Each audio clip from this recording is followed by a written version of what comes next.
நம்ம இன்றைக்கி பார்த்துக்கிட்டு இருக்குது பாரம்பரிய வைத்தியம். பாரம்பரிய வைத்தியத்தில் காலில் முள் தைச்சதை சரி செய்கிறதுக்கான மருந்து. காலில் முள்ளுன்னா இன்றைக்கி எல்லாருமே செருப்பு போட்டு நடக்கிறாங்க. காலில் பீங்காங்குத்திரும். கிராமப்புறங்களில் இன்னும் செருப்பு போடாமல் தான் சுற்றிக்கிட்டு இருக்காங்க. நிறைய முள்கள் தைக்கும். அதையும் கண்டுக்கிற மாட்டாங்க. காலில் இருந்துக்கிட்டே இருக்கும். அந்த வலியோடையே நடப்பாங்க. ஏன்னா அந்த வேலை செய்கிற யாபத்தில் அதை மறந்துட்டு சாயந்தரம் வந்து எடுப்பு பண்ணும்போது அப்படியே அசதியில் தூங்கிடுவாங்க. அப்போது அது வந்து காய்ச்சல் உண்டு பண்ணிடும். அது இரவு முழுவதும் தூங்க விடாது. அதை சரி செய்கிறதுக்கு சித்தரத்தை, புளிச்சக்கீரை, வெத்தலை, கிராம்பு இதெல்லாம் கூட்டு கலவையாக சேர்ந்து இப்போ நம்ம மருந்தாக தயாரிக்க போகிறோம். காலில் முள் தச்சு அது வந்து புறக்கோடுற மாதிரி இருக்கும். அப்பவும் வந்து உள்ளுக்குள்ளே இருக்க முள் வந்து வெளியே வராமல் இருக்கும். அந்த முள்ளை வந்து ஆப்ரேஷன் பண்ணி எடுக்கணும் அப்படின்னு சொன்னாக்கா பயந்துருவாங்க. கிராமப்புறத்தில் இருக்கிறவங்களா இருக்கட்டும், நகர்ப்புறத்தில் இருக்கிறவங்களா இருக்கட்டும். அந்த முள் மட்டும் கிடையாது, மர வேலை செய்கிறவங்களுக்கு தெரியாமல் இடித்து ஆணி அல்லது வந்து அந்த பீங்கான் துகள்கள், கல், சீனி கல் மாதிரி இருக்கிறது, அது எதுனாலும் போய் காலில் குத்திருச்சுனாக்கா உள்ளே ஆழமாக பதிஞ்சிருச்சுனாக்கா அது வந்து வெளியில் வராமல் குத்தல் எடுக்கிற மாதிரி வலிச்சுக்கிட்டே இருக்கும். அது சீக்கிரமாக பழுத்து வெளியில் தன்னாலேயேவும் அந்த பழுத்த மாதிரி அந்த குத்துன இடத்துல வந்து நம்ம இந்த இப்போ தயாரிக்கிற மருந்தை வச்சு கட்டி விட்டுட்டிங்கனாக்கா மேல் பூச்சா போட்டு விட்டுறலாம். அல்லது வந்து கட்டி வச்சிட்டோம்னாக்கா காலையில் பார்த்தீங்கன்னாக்கா அது அப்படியே பழுத்த மாதிரி இருக்கும். ரேசாக ஊக்க வச்சு இப்படி குத்தி விட்டு இப்படி ரேசாக அமுக்குனீங்கனாக்கா உள்ளே இருக்கிற அந்த கல்லாக இருந்தாலும், ஆணியாக இருந்தாலும், மரக்குச்சியாக இருந்தாலும், ஈக்கி எந்த ஒரு பொருள் உள்ளுக்க போயிட்டு வேதனை கொடுத்து குத்தல் எடுக்கிற மாதிரி வலிச்சுக்கிட்டு இருக்கிறது, அது பாதமாக இருக்கட்டும், உள்ளங்காலாக இருக்கட்டும், குதிக்காலாக இருக்கட்டும், எந்த இடத்துல தச்சுருந்துச்சுனாலும் அது வெளிவராமல் வேதனை கொடுத்துக்கிட்டு இருக்கு அப்படின்னாக்கா அதை நோண்டி விட்டிங்கனாக்கா அது இன்னும் ஆழமாக உள்ளே போய்கிட்டே தான் இருக்கும்.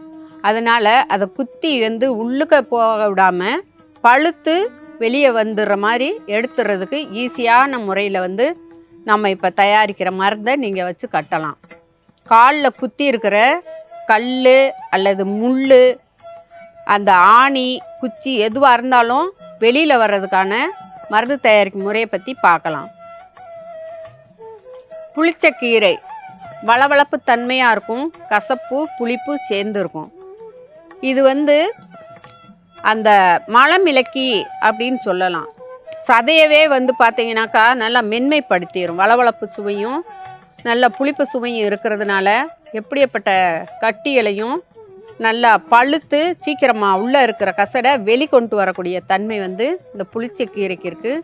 புளிச்சக்கீரை சும்மா கொஞ்சமாக ஒரு 2 கொத்து எடுத்துக்கிறோம். அது கூட வெற்றிலை 2, இந்த புளிச்சக்கீரையும் வெற்றிலையும் சேர்த்து அரைச்சி எடுத்து வச்சுருக்குறோம்.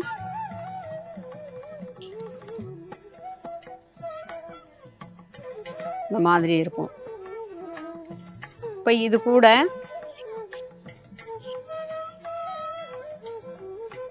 சிற்றரத்தை பொடியும் கொஞ்சம் கிராம்பும் சம அளவு எடுத்து அரைச்சது பொடி நான் வச்சுருக்கிறேன். பொடியை கூட சேர்த்துக்கலாம். சின்ன ஸ்பூனில் 1 ஸ்பூன் அளவுக்கு கூட சேர்த்துக்கிறணும்.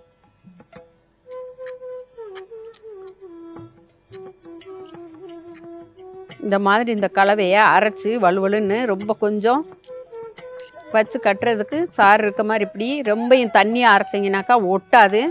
நல்லா கட்டியாக அரைச்சி இந்த பதத்தில் இருக்கணும். கட்டியில் வச்சு கட்டுற அளவுக்கு ஒரு பஞ்சு மேலே வச்சு இதை வச்சு நல்லா துணியை போட்டு இரவு நேரத்தில் கட்டி விட்டுறணும். தச்ச இடத்துல காலையில் பார்த்தீங்கன்னாக்கா அவுத்து பார்த்தீங்கன்னாக்கா அந்த இடத்துல நல்லா பழுத்து இருக்கும். ரேசாக வந்து நீங்கள் ஊக்கோ வச்சு சிம்பி விட்டிங்கனாக்கா, அந்த குத்தி விட்டிங்கனாக்கா உள்ள ரேசாக அமுத்தி விட்டாக்கா உள்ளே இருக்கிற பொருள் எந்த ஒரு இது குத்தி இருந்ததுனாலும் அது வெளித்தள்ளி கொண்டு வந்துடும். அதுக்கப்புறமா ஈஸியாக ஆறிடும். திரும்ப ஒரு கட்டுனீங்கனாக்கா காலில் அந்த புண்ணு ஆறிடும். காலில் முள் தைச்சிருந்ததுன்னா அந்த முள்ளை வெளியே கொண்டு வர்றதுக்கு முக்கியமாக சித்திரத்தை, புளிச்சக்கீரை, வெத்தலை, கிராம்பு இதெல்லாம் கூட்டு கலவையை அரைச்சி எடுத்து வச்சுருக்கோம். இதை எந்த இடத்துல அந்த முள் குத்திருக்கோ அந்த இடத்துல வச்சு துணியை வச்சு கட்டிட்டு வந்தோம்னா ஒரு 2 நாள் 3 நாளில் பார்த்திங்கன்னா தன்னால் வெளியே வந்துடும். தன்னால் வெளியே வர்றதுக்கு இது ஒரு சிறந்த மருந்து. இந்த மருந்தை பயன்படுத்தி பயன்பெற வேண்டும் என்று கேட்டு